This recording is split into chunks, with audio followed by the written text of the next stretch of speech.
Alors justement, il y a quelqu'un qui a mis au cœur de sa réflexion depuis longtemps, c'est David Bouillon. David Bouillon, cette fondation Lagardère, on en a parlé déjà, vous l'avez créée en 2022.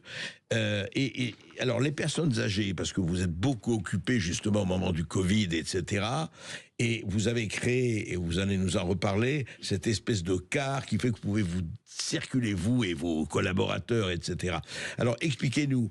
C'est-à-dire qu'en fait, ce que vous avez ressenti, c'est qu'on a abandonné, donc en Belgique, à Mons, mais là ça rayonne un peu partout. Vous venez en France, d'ailleurs, faire...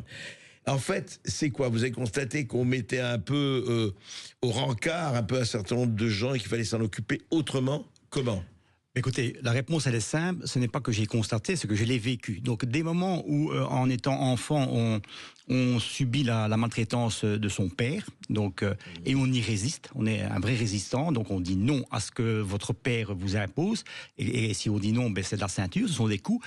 Ma grand-mère, donc, était au courant de cette maltraitance et elle a inventé toutes les raisons pour venir me chercher, pour me protéger, pour m'aider. Et donc, évidemment, en tant qu'humain, jamais j'oublierai l'attitude de ma grand-mère, donc une personne âgée, qui m'a aidé dans cette maltraitance. Alors, je me suis dit, ben, je ferai la même chose quand je serai plus grand. Évidemment, en étant plus grand, ben, la vie fait que ma propre grand-mère, qui m'a aidé, a subi la maltraitance de mon père également, qui l'a donc placé contre sa volonté dans une maison de repos, qu'on dit EHPAD en France. Et un jour, elle m'a téléphoné quand j'étais médecin, en disant, David, viens me chercher, je suis malheureuse, on rentre dans ma chambre, je mange mal, je vais me laisser mourir parce que je suis au bout du rouleau. Et j'étais la chercher. Et elle a vécu jusqu'à 92 ans à mes côtés. Et là, j'ai appris toutes ses souffrances, j'ai appris tous ses besoins et surtout écouter ce elle avait besoin. Et donc, c'est une expertise en tant qu'humain extrêmement importante. Puis j'ai vécu le suicide de mon frère, donc aussi de maltraitance. Donc cette maltraitance, je l'ai au bout des doigts.